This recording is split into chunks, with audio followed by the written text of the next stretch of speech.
বেসিনে কোনোদিন চা পাতি দিয়েছো না দিয়েছো তাহলে অবশ্যই ভিডিওটি দেখতে হবে। আর রান্নাঘরের বেশ কিছু টিপস আমি নিয়ে এলাম, যেটা কাজ অবশ্যই তোমাদের সহজ করে দেবে, আর ঘন্টার কাজ মিনিটেই হবে। চলো তাহলে দেরি না করে ভিডিওটি শুরু করা যাক। তো আমি চুলায় বসিয়ে দিয়েছি একটা সসপ্যান, আর ওতে নিয়েছি 1 কাপ মতো জল। ঠিক আছে, আর ওতে দিয়ে দিলাম 1 চামচ শুকনো লঙ্কা পাউডার আর 1 চামচ চা পাতি। এবার এটাকে ভালো করে ফুটিয়ে নেব, মোটামুটি 1 থেকে 1.5 মিনিট মতো, মানে ফুটে গেলেই হবে আর কি। তো যাই হোক, এটা ফুটে গেছে। এই দেখো, তোমরা দেখে বুঝতে পারছো। এবারে আমি চুলোটাকে বন্ধ করে দেব। তো তার আগে একটা জিনিস দেব, সেটা হচ্ছে ডেটল। তো এখানে ডেটল কিংবা স্যাভলন দুটোর মধ্যে একটা দিলেই হবে। তো 1 চামচ মতো সেটাও দিয়ে দিলাম। তারপরে দেখো, এই গরম গরম জলটা কী করব, এই যে রাত্রেবেলায় মানে অনেক রকম পোকামাকড়, বিষাক্ত পোকামাকড় থাকে এই পাইপের মধ্যে। অনেক সময় ওপরেও চলে আসে, মানে সিঙ্কের ওপরে চলে আসে। তো রাতে ঘুমানোর আগে যদি এই কাজটা করে দাও, তাহলে কী বলো তো, সিঙ্কের নিচে যে পাইপটা রয়েছে সেখানে বিষাক্ত যে পোকামাকড় থাকে, সেগুলো কিন্তু একেবারে শেষ হয়ে যাবে। তো এই কাজটা প্রত্যেক দিন বলবো না, তবে হ্যাঁ, সপ্তাহে 1 দিন যদি করে নাও, তাহলে কোনো মতে সিঙ্ক থেকে মানে বিষাক্ত পোকামাকড় উঠে আসবে না। তো অবশ্যই তোমরা এই কাজটা করে নেবে। ওপরে চাপাতিগুলো রয়েছে, এগুলো কিন্তু এই রকমই থাকবে, জল ঢালতে হবে না। পরের দিন সকালবেলায় এটা এভাবে মানে ধুয়ে নিতে হবে। তাহলেই দেখবে কোনো মতে সিঙ্ক থেকে পোকামাকড় উঠে আসবে না। চলো এবার দেখে নেওয়া যাক পরবর্তী টিপস। বন্ধুরা, রান্নাঘরে রান্নাবান্না করার আগে যেটা আমাদের করতে হয়, সেটা হচ্ছে এই সবজিগুলো কাটাকাটির ব্যাপার। ঠিক আছে, তো সবথেকে প্রথমে আমি বলবো, এই যে কচুর শাক তোমরা দেখতে পাচ্ছ, এগুলো কাটতে গেলে আঙুল কিন্তু কালো হয়ে যায়।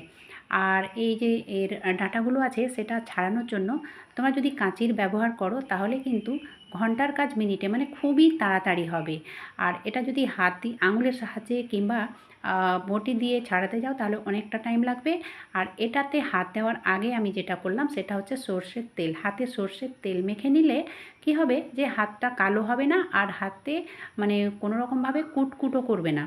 ঠিক আছে, তারপরে দেখো, তোমরা এখানে দেখে বুঝতে পারছো যে আমি এখন যা যা রান্না করব, সেই সবজিগুলো কাটতে লেগেছি। কিন্তু সবজিগুলো কাটার আগে যেটা করেছি, সেটা হচ্ছে বড় দেখে একটা পেপার কিংবা বড় দেখে একটা প্লাস্টিক পেতে নিতে হবে। ঠিক আছে, যেখানে আমরা কাটাকাটি করব বা এই সবজিগুলো ছিলব, তো সেখানে যদি একটা বড় দেখে পেপার কিংবা একটা বড় দেখে প্লাস্টিক পেতে রাখা হয়, তাহলে কি বলো তো, এই মানে আবর্জনাগুলো এদিক ওদিক ছড়িয়ে ছিটিয়ে যাবে না।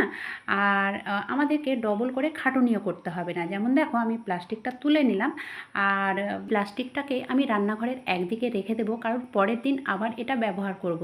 তাহলে দেখবে আমাদের বেশি খাটাখাটি করতে হবে না, কোনো ঝামেলাও হবে না। চলে এলাম পরবর্তী টিপস নিয়ে। এই যে এরকম ধরনের ওয়্যারগুলো থাকে, মানে হেয়ার ড্রায়ার হোক কিংবা এরকম ধরনের যে কোনো জিনিস ইলেকট্রনিক্সের, তো এগুলো যদি আমরা, মানে এই ওয়্যারগুলো যদি ছড়িয়ে ছিটিয়ে থাকে, তাহলে দেখতে তো বাজে লাগবেই, দ্বিতীয়ত হচ্ছে জায়গাটাও অনেক লাগে। ঠিক আছে, তো তোমরা এইভাবে এই ওয়্যারগুলোকে মানে ভাঁজ করে নিতে পারো। আমি যেমনটা দেখালাম ভিডিওতে, ঠিক তেমনটাই মানে সেইভাবে করলে দেখবে জায়গাটাও অনেক কম লাগবে, আর দেখতেও ভালো লাগবে। তোমরা এইভাবে করলে না, যেখানে সেখানে হ্যাং করেও রাখতে পারবে। ঠিক এইভাবে, যদি তোমরা খোলা রাখতে না চাও, তাহলে প্লাস্টিকে ভরেও হ্যাং করতে পারো, কিংবা তোমরা এটা যদি ভেতরে রাখতে চাও, তাহলে সেটাও করতে পারো। এইভাবে রাখলে যেখানে খুশি সেখানে রাখতে পারবে।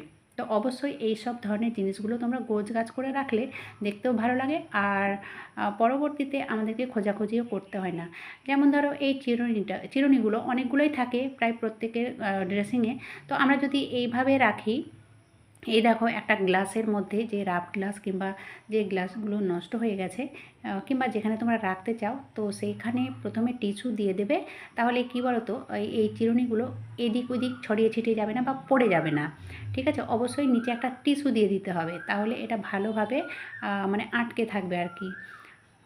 চলে এলাম পরবর্তী টিপস নিয়ে। তো এই যে এই চেয়ারগুলো, এই চেয়ার হোক, প্লাস্টিকের চেয়ার হোক কিংবা কাঠের চেয়ার হোক, যে কোনো চেয়ার, যদি যাদের ঘরে বাচ্চা কাচ্চা রয়েছে, তাদের ঘরে তো বেশি অসুবিধে হয়। কারণ এই যে এই চেয়ারগুলো টানাটানি করলে একটা তো আওয়াজ হয়, বিশ্রী আওয়াজ হয়।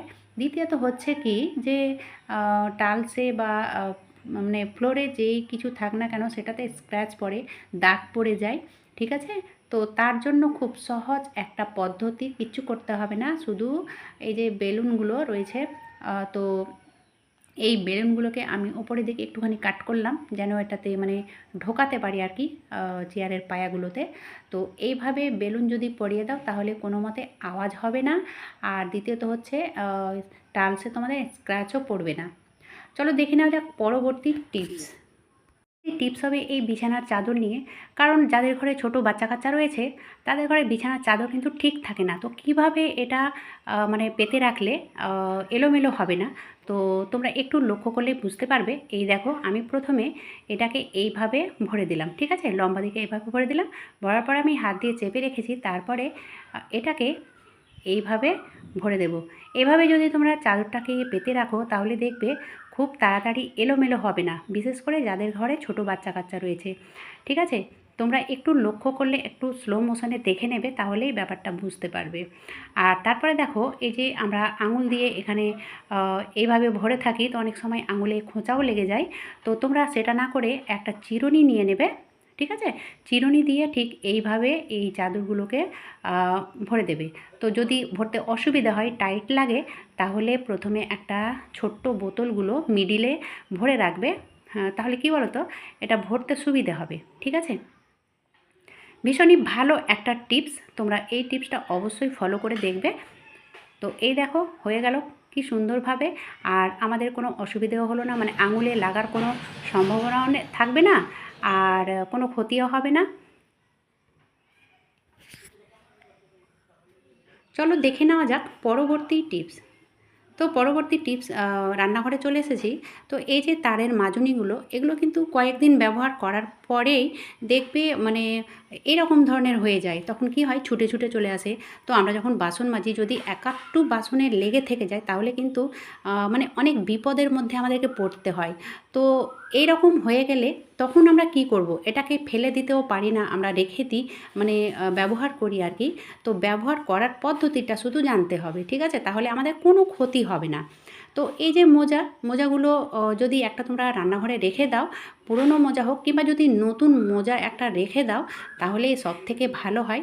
তো এইভাবে মোজার মধ্যে ভরে দেবে, মানে যখন একটুখানি পুরনো হতে লাগবে, মানে ২-৪ দিন পরে যখন এরকম হয়ে যাবে, তখন মোজার মধ্যে ভরে দেবে। ভরার পরে তোমরা এটাকে ব্যবহার করবে। তাহলে দেখবে এটা মানে ছুটে যাওয়ার বা বাসনে লেগে থাকার কোনো সম্ভাবনা থাকবে না। যাই হোক, এই ছোট ছোট টিপসগুলো ফলো করলে দেখবে কাজ আমাদের অনেকটাই সহজ হয়ে যাবে। আজকের মতো এখানেই শেষ করলাম। ভালো লাগলে লাইক, শেয়ার, সাবস্ক্রাইব করতে ভুলবে না। যারা নতুন তাদেরকে বলছি, যারা অলরেডি সাবস্ক্রাইব করে রেখেছো তাদেরকে আমার দিক থেকে অসংখ্য ধন্যবাদ। আজকের মতো এখানেই শেষ করলাম। ধন্যবাদ।